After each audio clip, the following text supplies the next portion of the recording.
Os destaques do mercado agrícola, direto de Porto Alegre, Silmar César Miller. Meu caro Silmar, bom dia. Muito bom dia, meu caro Otávio. Bom dia aos nossos amigos do Terra Viva. O que temos para hoje, para começar? Tavinho, mercado financeiro na expectativa da divulgação hoje à tarde das novas taxas de juros dos Estados Unidos e aqui no Brasil também. Reunião do Copom, que termina hoje, Comitê de Política Monetária. Expectativa, a gente já vai comentar daqui a pouco sobre nova alta da taxa básica de juros. E com isso, o mercado na expectativa faz com que o dólar suba um pouquinho, alta de 0,1% nesse momento, R$ 5,68 a cotação, e o mercado de ações com alta, 0,6% o índice Bovespa na B3, agora há pouco. Mercado de commodities agrícolas, grãos na Bolsa de Chicago, agora há pouco com alta, trigo subindo 0,2%, milho 0,4%, soja praticamente estável, sem alterações. O dia abriu com preços em queda, mas já houve uma pequena recuperação na Bolsa Americana.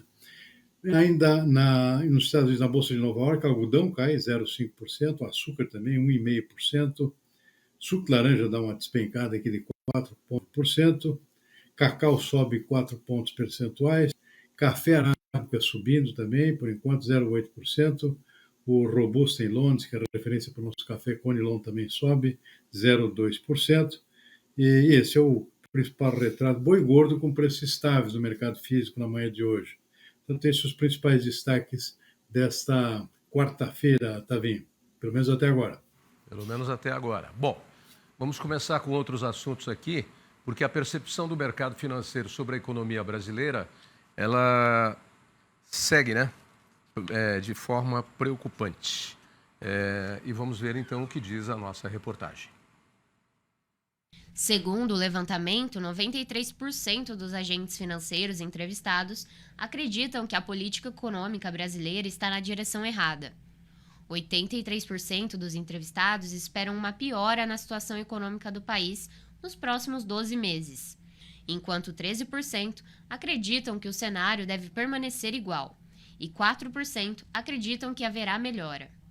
Ainda, 58% consideram que o Brasil corre risco de entrar em recessão em 2025. 82% acreditam que a inflação será maior do que em 2024.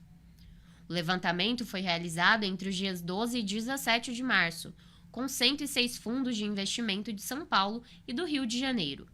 A margem de erro é de 3,4 pontos percentuais para mais ou para menos. Em paralelo, a avaliação negativa do ministro da Fazenda, Fernando Haddad, disparou para 58%, crescimento de 34% desde a última pesquisa, coletada em dezembro de 2024. Bom, Silmar, salvo maiores enganos de minha parte, acho que não tem nada aí nesse resultado que não é o que a gente já vem falando aí há um bom tempo aqui nesse nosso bate-papo. Portanto, além da percepção e da análise técnica que o mercado tem, eles andam nos assistindo bastante. Brincadeiras à parte, que cenário ruim, hein, Silmar? Bom, Davi, como você disse, né, o próprio Boletim Focus do Banco Central já antecipa isso toda semana, porque houve exatamente o pessoal do mercado financeiro, que isso foi ouvido agora pela pesquisa da Quest aí. Ou seja, não tem novidade. Realmente a percepção do mercado financeiro, particularmente o mercado financeiro, além de outros agentes da economia, vem piorando bastante. Tendência, por exemplo, do ano terminar com a taxa básica de juros, perdão, com a inflação, melhor dizendo, a 5,70 ou perto disso, muito acima da meta estabelecida pelo Banco Central, que é 4,50. Isso está bastante patente já nas próprias entrevistas feitas pelo Boletim Focus do Banco Central. E a tendência de aumento cada vez maior de taxa de juros, tem outra prevista para hoje, inclusive de mais um ponto percentual, tudo isso acaba travando o desempenho da economia. Então, já se fala, cada semana reduz-se aquela margem de pessoas ouvidas pelo Boletim Focus que fala em crescimento da economia. Se falava inicialmente um crescimento de 2,5%, isso caiu para 2%, já está abaixo de 2%, com pouco isso já desaba para bem menos que isso. Ou seja, a percepção é bastante negativa com relação ao desempenho da economia, tanto que a pesquisa aqui já ouviu alguém falando até a possibilidade de recessão, ou seja, crescimento zero ou abaixo disso. E uma novidade na pesquisa, se é que se pode dizer que é uma novidade, porque já vinha sendo prevista também, é a queda na percepção do desempenho do ministro da Fazenda, que tinha toda a confiança do mercado até o ano passado, era uma espécie de contrabalanço aqui dos demais órgãos do governo, inclusive em relação ao próprio presidente, figura mais ponderada, entendendo cada vez mais de economia, ele que não é economista, e tinha toda a confiança do mercado. Está perdendo essa confiança. Então, essa é a novidade aqui, que cresce, ou seja, a perda de confiança no ministro, consequentemente, perda de confiança nos rumos que o governo vai tomar em relação à correção da economia. Do jeito que está, a coisa não vai muito longe. Gastos públicos estourando, e agora tem essa isenção prevista aqui para quem ganha até 5 salários mínimos.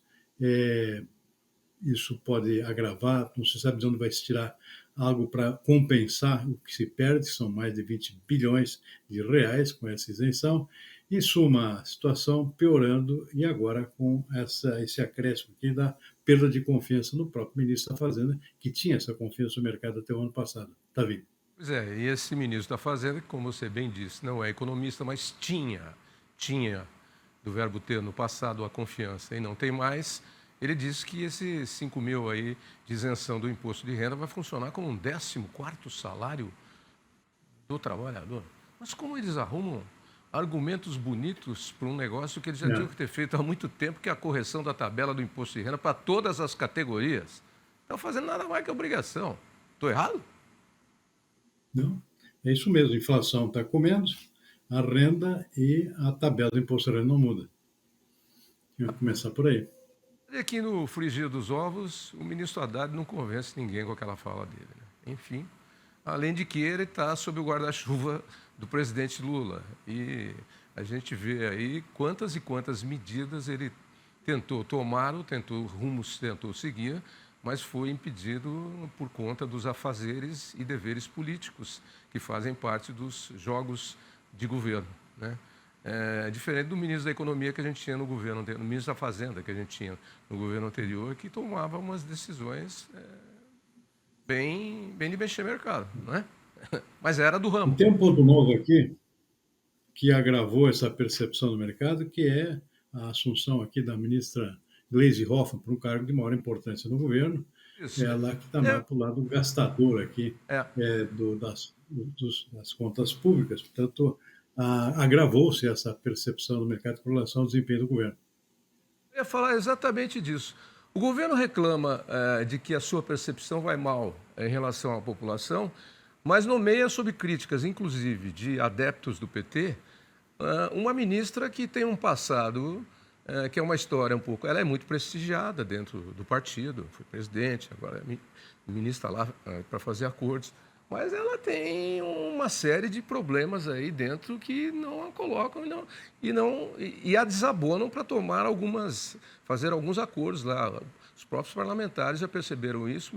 O presidente fez uma fala muito desagradável outro dia lá para apresentá-la aos seus pares e ao Centrão para tentar que ela faça acordos. Mas a verdade é que ela também não convence. E ele quer botar mais outro lá agora que perdeu aqui. A eleição em São Paulo já perdeu várias eleições, que é do PSOL. Ele quer botar mais que também já está todo mundo, a boca pequena, dizendo não faça isso, não faça isso, não faça isso. Enfim, vai aos trancos e barrancos. E tem um detalhe, a violência, que é um dos problemas que mais preocupa os brasileiros, está entre os 4 mais listados, mas é o primeiro em todo canto do Brasil, cresce de forma assustadora em São Paulo. Não é assunto do agro, mas é assunto que está ligado ao país e a tudo que acontece, porque a gente tem violência no campo também. Tem roubo de gado, tem roubo de trator, tem roubo de carga, tem roubo de safra armazenada, tem no campo também tem. Mas dentro da cidade, no urbano, prenderam o segundo suspeito daquele assassinato do ciclista lá. Naquele bairro nosso ali onde você morava, outro dia eu recebi um vídeo filmado por uma câmera da portaria de um vídeo, onde um assaltante chega, rende 8 pessoas na calçada de moto, chega um segundo, já desce com a arma em punho, tem um terceiro de moto numa esquina na rotatória, fazendo a guarda, e eles limpam todo mundo, limpam celulares, limpam Pix, limpam tudo. Sabe quanto tempo tem o vídeo? 3 minutos. Sabe a hora do assalto? 12:00 de uma terça-feira, numa rua super movimentada. passando gente, passando carro, não passou uma viatura da polícia. Se passasse, o negócio ia complicar. Mas é isso que está acontecendo, à plena luz do dia. Eu estou relatando um fato aqui que eu tenho um vídeo. Na rua que você tinha um prédio seu na esquina, que você sabe onde é que é, um pouco mais para cima. Então, e aí, a ministra vai lá e tenta negociar porque querem mexer na Lei de Segurança Nacional, querem... Gente, tá difícil, Silmar, tá difícil. Piorando. E se espalhando, né? São Paulo não tinha essa tradição de violência, assim como tem no Rio de Janeiro, né? O crescimento está sendo exportado para São Paulo, Salvador também, crescimento muito grande de criminalidade, ou seja, a coisa está se espalhando, né? Num sentido de atacado, não de varejo, né? Como já acontece no Rio de Janeiro, a coisa está fugindo ao controle. E esse é o perigo que corre agora outras cidades importantes do país. São Paulo é um desses exemplos. Pois é, e se espalha por todo lugar. Bem, vamos voltar agora para a economia, porque hoje o mercado nacional e internacional estão focados na super quarta, são decisões importantes na política monetária aqui e também nos Estados Unidos. Vamos lá. No Brasil, a expectativa é que o Comitê de Política Monetária, o Copom, do Banco Central, deve anunciar o aumento de 1 ponto percentual na taxa Selic, subindo de 13,25% para 14,25%. Esse valor não é registrado desde 2016. Ainda no território nacional, o mercado aguarda um posicionamento do Copom sobre o futuro da política de juros. Dados como o relatório de estoques de petróleo e o fluxo cambial completam a agenda da super quarta no Brasil. Já nos Estados Unidos, a expectativa é que o Federal Reserve, Banco Central Americano, mantenha a taxa de juros entre 4,25% a 4,50% ao ano. Os especialistas acreditam ser pouco provável o pronunciamento do colegiado do Banco Norte-Americano sobre as tarifas impostas pelo presidente, Donald Trump, mas o mercado seguirá de olho na divulgação dos dados de inflação e crescimento econômico e juros, que são divulgados a cada 2 reuniões pelo colegiado. Bom, Silmar, vamos lá. Como é que o juiz faz quando ele vai abrir o jogo para que os times escolham, os capitães escolham os seus lados? Ele joga a moeda para cima e diz, cara ou coroa, e bate aqui. Vamos aos dois lados da moeda. A medida do Banco Central, através do Boletim Focus, é uma medida de proteção contra a inflação. Essa é uma boa medida, é o que tem que ser feito tecnicamente. Agora, do lado feio da moeda, é a música do Chico Buarque, né? Aquela que dizia, mas o que eu quero é lhe dizer que a coisa aqui está preta. Esses são os dois lados da moeda. Não tem muito como fugir dessa situação, né? Ou seja, o dever de casa é quem tem que fazer o próprio governo, contendo o gasto público, né? Senão não tem jeito. O Banco Central existe para segurar a inflação. Essa é a função dele, ele está exercendo essa função, aumentando o juros, porque a inflação não dá trégua. E não dá trégua porque não se faz essa lição de casa ao nível de governo, que é que tem esse papel. Então, a tendência hoje, não vai ter novidade, a tendência de mais um aumento da taxa de juros, uma das mais altas do mundo aqui no Brasil, lá para 14,25%. E nos Estados Unidos, também lá por obra do novo presidente americano, Donald Trump, tendência de não haver cortes na taxa de juros, como haveria, e era a tendência de haver esse ano cortes na taxa de juros, que é alta para um país desenvolvido, como é o caso dos Estados Unidos, está lá perto dos 4,5%. Isso é um índice bastante elevado, o normal dos Estados Unidos é 1%, 2% no máximo. Então, lá a tendência é não haver cortes na taxa de juros, porque a política de Donald Trump é inflacionária. Então, não vai ter muita surpresa nesta super quarta. A novidade mais aguardada no mercado é o comunicado que sai depois da reunião pelo Banco Central aqui no Brasil, que dá pistas sobre o que vem depois. Se vai haver continuidade do aumento da taxa de juros, recados sobre o desempenho da economia, o porquê disso, o porquê daquilo, com alertas, inclusive. Isso é normal nesse comunicado, e é isso que o mercado está aguardando aqui como novidade nessa super quarta. De resto, novidade nenhuma. Aumento aqui e continuidade de taxas altas nos Estados Unidos. Pois é. Eu tenho ouvido por aí do pessoal que era fã do presidente anterior, tem uns que não são fã do presidente atual, os que eram fãs do presidente, mas os que eram fãs do presidente anterior não estão gostando, não. Diz que já não são mais fãs porque o pessoal resolveu fugir. Debandada geral da família, que é da linha daqui. Vai ficar à distância que nem o Dalai Lama lá governando de algum ponto do mundo, dizendo estamos de olho na paz no Tibete, continuamos trabalhando, mas à distância, não vamos lá brigar pessoalmente. É mais ou menos isso, só para acabar? Parecido. Parecido. Vamos lá. Silmar, uma ótima quarta-feira para você, meio de semana. Amanhã a gente fala de novo, amigo. Abraço. Combinado, Tavinho. Boa tarde para você e toda a equipe. Até amanhã.